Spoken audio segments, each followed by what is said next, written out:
मैं सबसे पहले विष्णु जी आपसे पूछ रही हूँ, आप आज तो टीका लगाकर मुझे लगता है साक्षात आशीर्वाद पाकर आए हैं मंदिर से, जो तस्वीर आपकी दिख रही है, और एक बड़ी जीत हिंदू पक्ष की हुई है और उस जीत के लिए आपको सब लोग वहां मैं देख रही थी कि धन्यवाद दे रहे थे।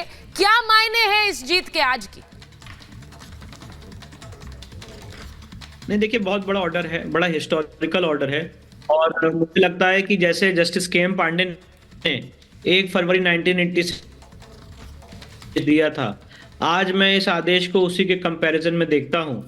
जो 30 साल पहले एक सरकार ने अपनी पावर का दुरुपयोग करते हुए वहां पे हमारे समाज की पूजा पाठ रोक दी थी, आज उस इलीगल काम को कोर्ट ने अपने जुडिशियल ऑर्डर से रेक्टिफाई किया है। मैं बताना चाहता हूं आपके चैनल के माध्यम से कि कोई भी रिटर्न ऑर्डर नहीं था वहां पे पूजा पाठ रोकने का। नो रिटर्न ऑर्डर, कोई भी रिटर्न ऑर्डर नहीं है बैरिकेडिंग लगाने का। तो बिना किसी लिखित आदेश के सिर्फ अपनी पावर का दुरुपयोग करते हुए पूजा पाठ रोकी गई। वहां की सच्चाई यह है कि दिसंबर 1993 नवंबर 1993 के बीच वहां पे पूजा पाठ हो रही थी, उस पूजा पाठ को रोका गया। और आज माननीय न्यायालय ने यही आदेश दिया है कि काशी विश्वनाथ ट्रस्ट वहां पे पूजा पाठ स्टार्ट करे।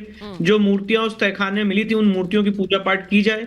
मैं बताना चाहता हूँ वो सारी मूर्तियां जो एसआई सर्वे के दौरान मिली थी, वो इस समय डिस्ट्रिक्ट एडमिनिस्ट्रेशन वाराणसी के पास मौजूद हैं, उनकी सेफ कस्टडी में हैं। तो उनकी वहाँ पूजा पाठ नियमित स्टार्ट की जाए। अलग अलग वहाँ पे भोग प्रसाद, आरती, पूजा पाठ, रामायण पाठ, हनुमान चालीसा पाठ, रुद्री पाठ, ये सारी चीजें होती थी इतिहास में, उन सारी चीजों को दोबारा बिगिन किया जाएगा। और जो नंदी के सामने बैरिकेडिंग है, उस बैरिकेडिंग को काट के वहां से रास्ता दिया जाएगा कि वहां से हिंदू समाज के लोग वहां पे जाके पूजा पाठ कर सकें।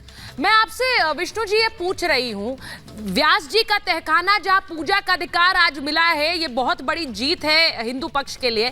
लेकिन जिस व्यास जी के तहखाने की बात हो रही है, कहा जा रहा है, बताया जा रहा है कि मस्जिद के ठीक नीचे है ये। ऐसे में ऊपर लोग नमाज पढ़ने जाएंगे और नीचे पूजा करेंगे, क्या ये तस्वीर होगी? क्या कोई विवाद तो नहीं होगा इससे? 7 दिन के अंदर कहा है कि पूजा का अधिकार वहां दिया जाए, वे बंदोबस्त किया जाए। नहीं, ये सिचुएशन तो पहले भी थी। जब मैंने आपको जो सिचुएशन बताई, नवंबर दिसंबर 1993 तक वहां पे पूजा पाठ नियमित होती रहती थी, और जिसको नमाज पढ़ना था वो ऊपर आके नमाज पढ़ता था।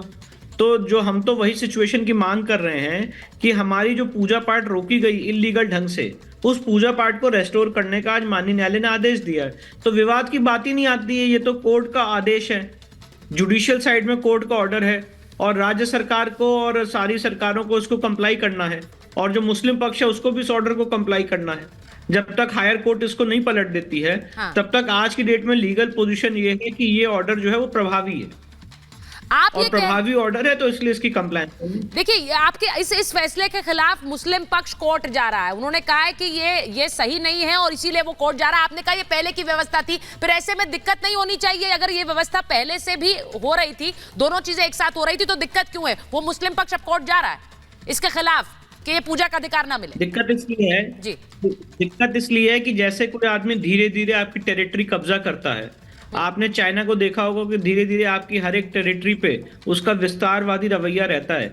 उसी तरह से व्यास परिवार के इस तहखाने पे अंजुमन इंतजामिया की नजर थी। और पहले तो जब वहां पूजा पाठ होती थी तो उनको कोई दिक्कत नहीं थी, पर जब एक सरकार ने पूजा पाठ रुकवा दी गलत ढंग से, तो उसके बाद उनकी इस तहखाने पे भी नजर आ गई, और कभी भी वो उस तहखाने पे कब्जा कर सकते थे और अपना क्लेम करते थे। मैं आपको कोर्ट के रिकॉर्ड की बात बताना चाहता हूँ। उन्होंने डिस्ट्रिक्ट कोर्ट वाराणसी में भी स्टेटमेंट किया है कि ये अंजुमन इंतजामिया का पार्ट है और इस तहखाने पे उन्हीं का कब्जा है, और इसलिए वहां पे कोई भी आदमी को नहीं जाने देना चाहिए। तो इस तहखाने पे वो अपना कब्जा क्लेम करते थे और कभी भी इस पर कब्जा कर सकते थे। इसलिए मैंने कोर्ट में दरखास्त दी थी, और 17 जनवरी 2024 को डिस्ट्रिक्ट कोर्ट वाराणसी ने डीएम वाराणसी को इसका रिसीवर नियुक्त कर चुकी है, और उसके बाद डीएम वाराणसी ने यहाँ पे इसका कब्जा ले लिया है, और आज यहाँ पे पूजा पाठ के आदेश दे दिए गए। अच्छा, अब आप जो बात कह रहे हैं विष्णु जी, आपने कहा आज आदेश दे दिए हैं। मैं एक चीज से शुरुआत ये बताना चाहती हूँ, जरा तस्वीरें हम दिखाएं कि राम मंदिर के अंदर जब कल कि वो तस्वीरें आई जिसमें कई मुसलमान पहुंचे, प्रेम कुमार जी, और उन्होंने कहा कि राम हमारे पूर्वज थे, इस बात को हम मानते हैं और हमें समाधान निकालना चाहिए क्योंकि राम विवाद नहीं है, समाधान की ओर अंकित करते हैं। तो आज जब कोर्ट ने वही फैसला दिया है जो पहले पद्धति चल रही थी, तो उसमें कोई दिक्कत है जवाद साहब? नहीं, दिक्कत इस बात की है कि अगर कोई चीज़ को कोर्ट दे रहा है तो अगर हमारे पास हमारा संवैधानिक हक है कि हम जो है कोर्ट जा सकते हैं, हाँ। तो इसमें क्या आपत्ति है? एक संवैधानिक लड़ाई लड़ी जा रही है, उस चीज में अगर हमारा पक्ष या कोई भी पक्ष जा करके अपनी बात जो है ऊपरी अदालतों में रख रहा है, इस चीज पे आपत्ति क्या? अगर मुस्लिम पक्ष जा रहा है तो इसमें आपत्ति किस बात की लग रही है कि एक तरफ जीत है दूसरी तरफ हार है? इस चीज को नैरेटिव बिल्ड करने का किसको फायदा है? मैं बार बार कहता हूँ इसके पीछे बहुत बड़ी सियासत है और आज से नहीं कर रहे, जब से 2 साल से लगातार इस मुद्दे को हवा दी जा रही। मैं कह रहा हूँ इसके पीछे संघ परिवार, वीएचपी और यही जो है आरएसएस के लोग निकल के आते हैं। और 1989 में भी हमने यही देखा, बाबरी मस्जिद के दौर में भी यही देखा, और उसके बाद अब नया नैरेटिव। इतने सालों से सो रहे थे ये, अचानक से 2019, 20, 21, 22 का देखिए आकर के, उससे पहले क्यों नहीं क्लेम करे जा रहे? जैसा आप कह रहे हैं कि आपको अधिकार है कोर्ट जाने का, उनको भी अधिकार है कि वो किसी भी समय जाग जाए और बोले कि यहाँ पूजा होती थी और हमें इससे पहले सो रहे थे, इससे पहले सो रहे थे। अगर आप कह रहे हैं नहीं जागे, अगर आप वो कह रहे हैं कि इससे पहले सो रहे थे, उन्हें अधिकार नहीं है कि वो जागे और कहे कि भाई हमें पूजा करनी है। उस वक्त ऑब्जेक्शन क्यों नहीं रेज हो रहे थे? अच्छा, वो अब कर रहे हैं तो आपको दिक्कत है? अब क्यों कर रहे हैं? अच्छा, अब सुनिए, उसके पीछे राजनीति है बहुत बड़ी। और विष्णु शंकर साहब और जो इनके फादर साहब हैं, यही हर जगह हर चीज के एक पॉलिटिक्स के तहत हाँ पीछे से सेट करे हुए हैं, पुनः जागृत किया जा रहा है। ये एक पॉलिटिक्स के तहत हो रहा है। विष्णु जी जरा जल्दी से जवाब दीजिए, फिर मैं शुरू मैसेज को। हाँ देखिए जवाब साहब को मुझे लगता है इस केस के थोड़े फैक्ट्स मैं बता देता हूँ। नवंबर जो 1991 है उसमें पहला मुकदमा दायर हुआ था, उसका सिविल सूट नंबर है 610 ऑफ 1991।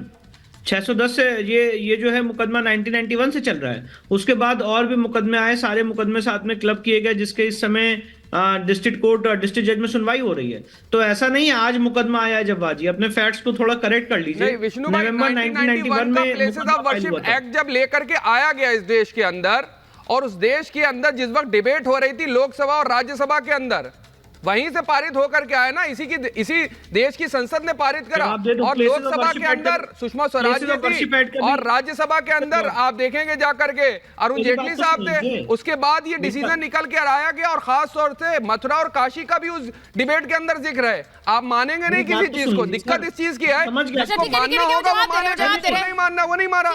आपने 6 दिसंबर वो जवाब दे रहे हैं जवाब साहब, आज कहा स्टूडियो में होने का एडवांटेज। हाँ बोलिए जल्दी से विष्णु जी जवाब दीजिए। वो कह रहे हैं पॉलिटिकल बेनिफिट देख के किया जा रहा है।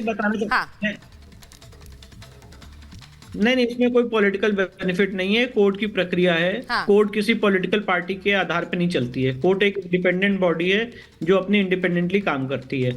जवाब साहब ने यहाँ प्लेसेस ऑफ वर्शिप एक्ट की बात कही, मैं ये कहना चाहता हूँ इनको बड़ी संजीदगी से, प्लेसेस ऑफ वर्शिप एक्ट तो हमारे पक्ष में लागू होता है।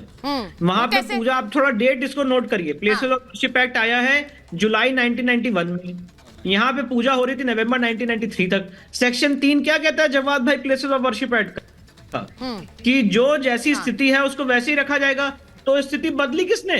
सेक्शन 3 का वायलेशन किया किसने? सेक्शन 3 का वायलेशन किसने किया? प्लेसेस ऑफ वर्शिप एक्ट को अधूरा पढ़ेंगे क्या आप? सेक्शन 3 को देखिए, मैं आपसे रिक्वेस्ट करूंगा, आप बहुत ही लर्नेड आदमी हैं, सेक्शन 3 को देखिए जिसमें लिखा हुआ है कि एक्ट आने के बाद जैसी स्थिति चल रही वैसी चलेगी। तो जो स्थिति चल रही थी उसको क्यों बदला गया?